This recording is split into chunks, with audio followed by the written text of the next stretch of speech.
Dober dan, lepo pozdravljeni na današnji predstavitvi nove knjige papeža Frančiška.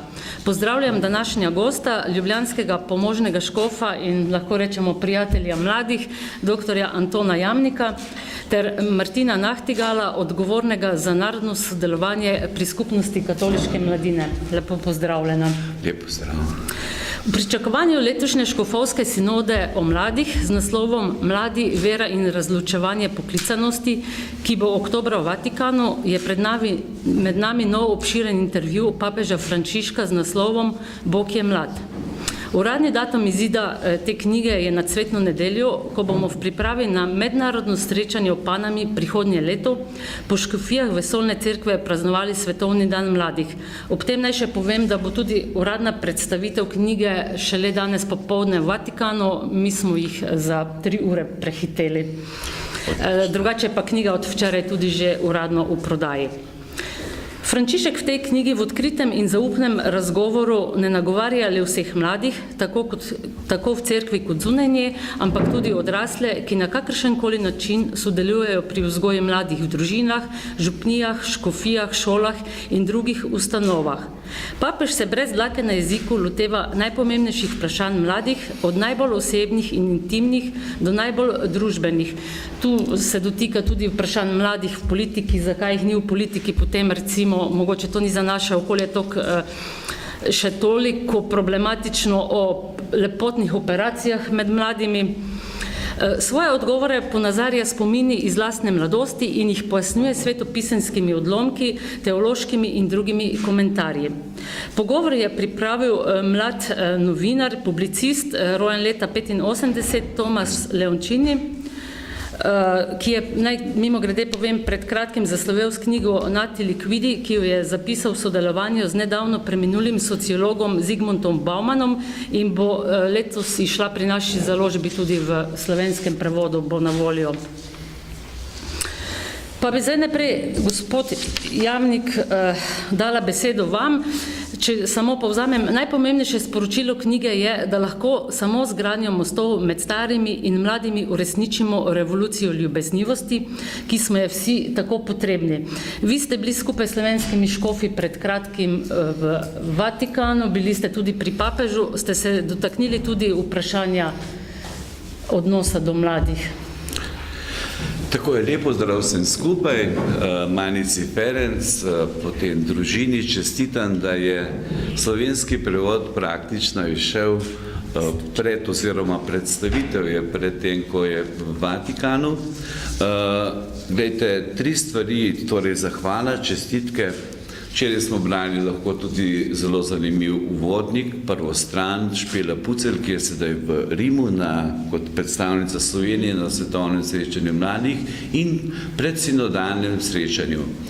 3 stvari namreč so tukaj. Predsinodalno srečanje, ki poteka zdaj in se konča s Svetno nedeljo, in to je tudi Svetovni dan mladih.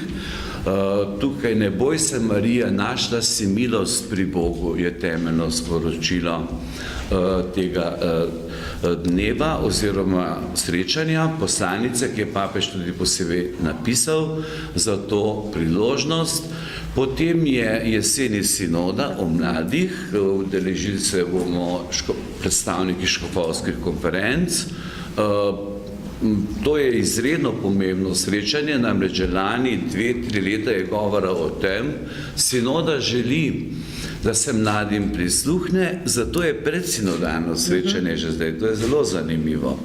Namreč papež je poudaril v teh dnevih, ko smo lahko tudi prebirali, da je največja nevarnost za mladega človeka, da lahko pri 20 letih postane upokojenec, invalid, če ne tvega, če ne išče, če ne moli, če ni pripravljen narediti enega koraka.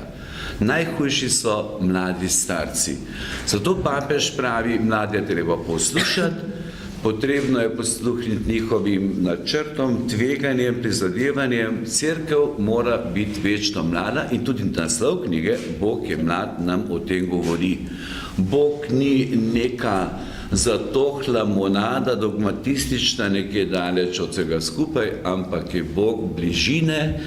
Papež govori o nežnosti, nežnosti v smislu duhovnega, nežnosti v smislu naših medsebojnih odnosov in odnosov z Bogom, kar se mi zdi res ena taka govorica, ki je mladim tudi blizu. To sem bil prav posebej presenečen ob vseh knjigah, pa tudi tej. No in tretja stvar pa je potem januarja svetovno srečanje mladih. Rio de Janeiro, Krakov, zdaj pa Panama. Zelo zanimivo, če gremo na Globus, pa na Atlas gledati, je papež izbral prav zanimivo državo, malo je presenetil, papež preseneča vedno znova.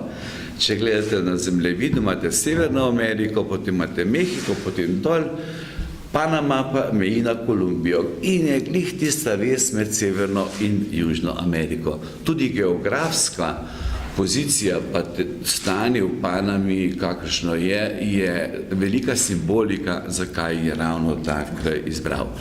No, zdaj pa morda še toliko osebno. 1. marca smo se škofje srečali s papežem, 2 uri smo imeli pogovor, škofovska konferenca, presenetljivo veliko za tako majhno škofovsko konferenco. Za nami so prišli vietnamski škofje, pa jih je bilo 34. In sicer, ko ste omenili to knjigo Zygmunta Baumana, prav zanimivo, jaz sem bil malo ponosen pa vesel, da te knjige že imam. In sicer gre o tekoči modernosti ali tekoči modernosti, Nemci prevajajo izkoreninjeni moderni človek, ki kar plava nekam sem in tja, ga nosi vagabundsko sem in tja, ni ukoreninjen, nima tradicije, nima vire in to je nevarno za vsakega človeka, ta tekoča modernost, potem tekoča ljubezen, bi rekli izkoreninjena ljubezen, bomo malo poskusili, pa to, pa ono, pa tretje in človek išče ne ljubezen, ampak svoj ego.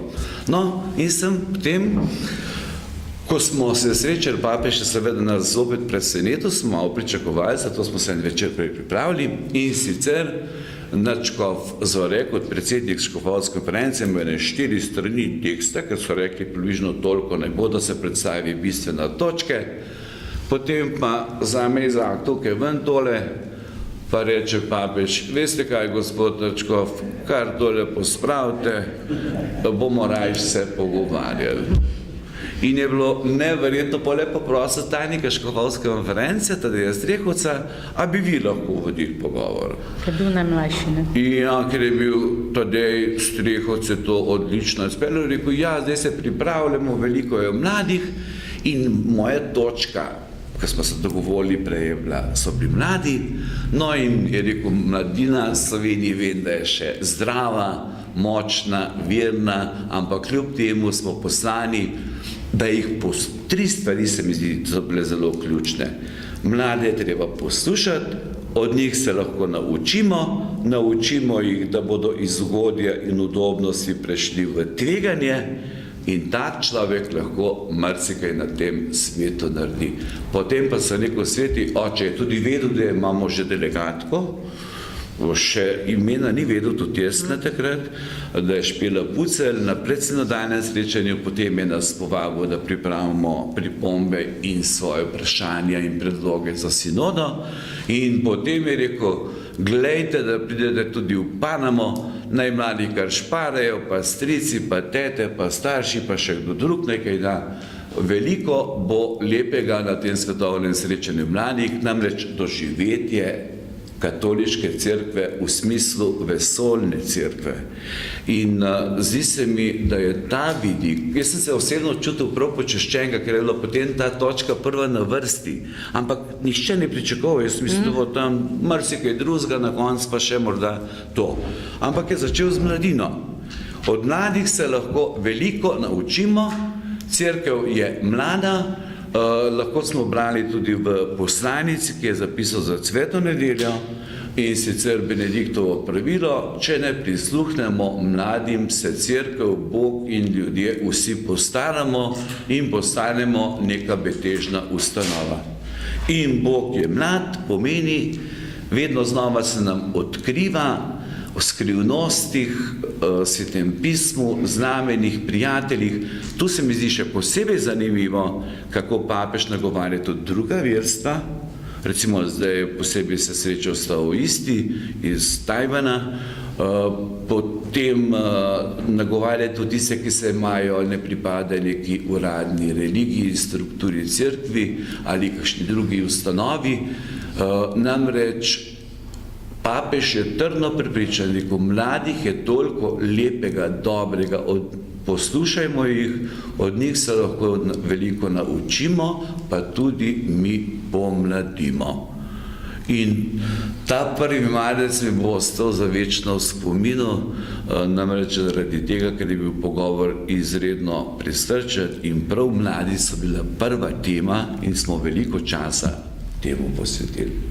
In vesel sem bil, da to tako pozna Slovenijo, slovensko mladino in da Medškofijski odbor za študente in vsi drugi pridno sodelujemo s sedežem tudi predvsem pred sinodalnem srečanju, in potem sem rekel, da nas pride, pa sem se pa malo pohecal na koncu, sem rekel, sveti oče, molite za nas, mi bomo pa tudi molili, pa se potrudili, morda nas pa pride en cel avion, pa se je nasmejal, pa je rekel, tako kot on zna, je rekel, če bo dovolj velik, ne?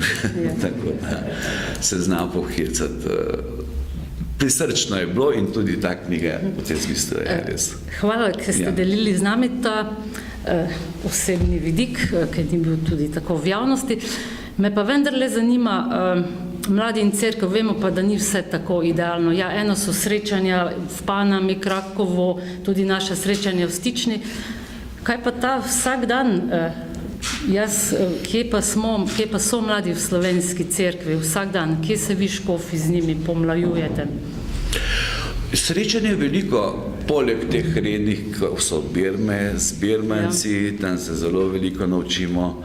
Sam se veliko naučim, ko se potem srečujem tudi z mladinskimi študentskimi skupinami, potem so druge razne biblične skupine, skauti, vsako leto obiščem vsaj nekaj oratorijev, potem študente teološke fakultete se zopet pomlajem, ker vidim veliko ustvarjalnosti, dejansko. Pa ne smemo biti utopisti, problemi so realni in stvarni. In temeljni evropski problem, in še ameriški še bolj, je to, kar je papež tudi omenjal, mlad človek postane šibak, zgubi to mladostno vetrino, to, kar je bilo tudi zdaj rečeno v Rimu, postane upokojenec, invalid pri 20 letih lahko, če se zapre vase, v svet svoje sobe, interneta, tipkovnice, drajsanja po raznih teh napravah, pametnih in nespametnih telefonih, se po pameti je vse pametno, vse ti uporabljamo, takrat pa je človek strahovito osamen in mlad človek je lahko zelo sam. Predstavljajte si, da gre na eno tako žurko, tam je ne vem koliko decibelov glasno. In ko gre domov, je sam, pa je bilo tam 100 ljudi. Lahko je prijel 50 mailov, Facebook, ne vem kaj, tweetov in drugih, pa je sam. Papež je poudaril, zakaj je pomembno, da pridemo skupaj. Zato, ker šele, ko sem z drugim, ko mu dam roko, ga objamem, poslušam, bližina, človeška bližina, stisk roke je nekaj neprecenljivega, vse drugo je sredstvo. In Bog nas to nežnostjo ljubi po Jezusu Kristusu in velikonočni skrivnosti nam pravzaprav podaja roko na srce, da bi čutili njegovo bližino. Zato je ob vseh komunikacijah, ki jih imamo, zelo pomembno prav to. Je papež tudi omenjal, veliko, pogledajte, imamo azijski svet, vietnamski škofi so bili, nas je vse presenetilo, koliko jih je. Saigonskega sem že srečal in je prav zanimiv mož. V Vietnamu je toliko duhovnih poklicev, da ne morejo sprejemati se v semenišče, prihajajo v Evropo. V Celovcu jih imamo že 6 bogoslovcev iz Vietnama. Azijska cerkev, indijska cerkev je mlada. Evropa in Amerika, predvsem pa Evropa, so pa 3 glavni problemi, ki jih že dobro vsi poznate. Demografska praznina, starimo se, Če prideš na letališče v Frankfurt, je kot starostnem domu. Če prideš na letališče v Seulu ali pa v Kerali ali pa ne vem kje druge, je pa sama mladina. Etična praznina, človek bi kar nekaj, ne vem, spol si določil, pa ne vem, koliko jih je čez 40 zdaj v Evropski skupnosti. Tega na Kitajskem v Indiji ni. Pa ne bi vsega za vzor postavljal. Je drug kontekst. Potem pa tretja praznina pa duhovna, da človek, jaz sem globoko prepričan in to papež je zelo poudaril, v človeku je Božje. Ustvarjen je po Božji podobi. To, kar mi lahko naredimo, je ne da nekomu nekaj damo, vero ne moramo dati, ampak samo pomagamo odkrivati to sled neskončnega v vsakem človeškem bitju. Odkrivati sled neskončnega. In papež, ko je to govoril, sem res imel obsebno občutek, da to ni neka teorija, eno predavanje, ki bi nam ga držal, ali pa vse druge knjige, ampak da on dejansko to živi, v to zaupa. Ko gre v Bangladeš, pa ko je bil v Seulu, se je srečal z budisti, taoisti, potem hindujci, šantoisti, ali pa ko gre nekam drugam, skratka, globoko zaupanje, da pred Bogom ni izključevanja, pa pred Bogom ni delitev na vaše in naše. Pred Bogom je človek vso lepoto žarom bivanja. Lahko pa sami, to je najbolj nevarno in sami ni največja nevarnost pri mladih, ko se srečuje z njimi, se rekel, igrajte košarko, imejte igre, ne vem kaj, pojdite v hribe, potujte, romajte, vse. Samo ne se zaprt med 4 stene, pa si mislite, imam pa največji problem, ker sem dobil slabo oceno. To se itak popravi lahko. Skratka, da to podeliš, se pogovoriš in takrat, gledajte, vsi to potrebujemo, ne samo mladi. Človek je bitje občestva, je bitje, ki ljubi in želi, da je ljubljen. To je to. Hvala lepa. Še damo besedo mladim. Martin, kaj mladi danes pričakujete od cerkve? Oziroma se čutite njen del nagovorjeni in slišani? Jaz bi najprej rekel, da sem zelo vesel slišati škofove besede take, kot so, ker z vidika skupnosti katoliške mladine, ki koordinira v bistvu vso slovensko mladinsko pastoralo, da to navdušenje, da je treba mlade postaviti na prvo mesto, je nekaj, kar smo zelo veseli slišati in upamo, da se bo prenesel tudi v krajevno cerkev in mislim, da prvi koraki v to smer so že konkretno narejeni, tako da hvala škof Jamnik za to. Drugače pa se mi zdi, da velikokrat se govori o mladih brez mladih. To je en splošna težava, ki ni težava zgolj slovenske cerkve ali pa cerkve na splošno, ampak tudi družbe, kar tudi nas kamo spremljamo, ker smo vpleteni recimo v svet vlade za mladino in podobne strukture, da o mladih je zelo lepo govoriti brez njih, kajti potem, ko so pa mladi zraven, se pa mogoče stvar ali pa ideja o tem, kakšen je svet, rahlo spremeni. In me res veseli to, da se je papež odločil za tak korak predsinodalnega srečanja, da se neposredno pogovarja z mladimi iz celega sveta, da ni samo to, da recimo srečanje sponzorira ali pa kakorkoli, ampak je fizično tam, fizično se udeležuje aktivnosti in tako, ker to vpliva gotovo potem na dokumente, ki bojo kasneje spisani. In podobno se mi zdi, da podobni koraki s podobnim tempom gre tudi slovenska cerkev, glede na to, da aprila bomo koordinatorji mladinske pastorale skupaj s škofom imeli nacionalno konferenco o mladinski pastorali, da se večkrat srečujemo, da redno sodelujemo s škofovsko konferenco. Se mi zdi, da v tem segmentu slovenska cerkev sledi idejam papeža Frančiška. Seveda, kot vedno, so pa določene zagate, določene težave, ki pa se mi zdi, da jih bomo skupaj uspešno reševali, dokler se bomo zavedali tega klica, da se je treba posvetiti mladim in da jih je treba spodbujati k temu, da grejo ven iz svojega okvirja, ven iz svoje sobe, če rečemo temu tako. In mogoče največ dela nas čaka pri tem koraku, ki je pa prav v tej knjigi Bog je mlad, pomembno poudarjen, da naj mladi postanejo družbeni protagonisti, da naj živijo v svoji družbi, v svojem okolju, da naj bodo aktivni. In se mi zdi, da je tukaj še največ, kar imamo recimo temu znotraj mladinske pastorale ali pa znotraj slovenske cerkve za nadoknaditi, je to aktivno državljanstvo mladih. Zato tudi je glavna vizija Skupnosti katoliške mladine spremljati mlade na vzgojni poti dejavnega katoličana in odgovornega državljana. In ta drugi del se mi zdi, da je stvar, ki bo največji izziv v prihodnosti, glede na to, da spremljamo apatijo med mladimi, kar se tiče volitev in takih stvari. Tako da, ampak prav k temu nas kliče papež že nekaj let in preko te knjige. Pa vi, mladi, vidite, čutite, da se lahko uresničite znotraj cerkve? Jaz mislim, da je pri mladih tudi ena nevarnost. Ne? To je vedno ta dilema med pravico in dolžnostjo. Ne? Je tudi dilema med tem, ali je res mesto mladih povsod. Tukaj je treba tudi biti realist, da določene stvari, določene pozicije, določene odločitve niso v rokah mladih in tudi prav tako, da niso v rokah mladih. Je pa vprašanje, ali pač smo tukaj prišli do nekega koraka soodločanja, pa do nekega koraka sodelovanja, ali še vedno priložnost, da bi mladi recimo bili bolj vključeni v določene strukture in tako naprej. Gotovo se tukaj da narediti kak korak naprej.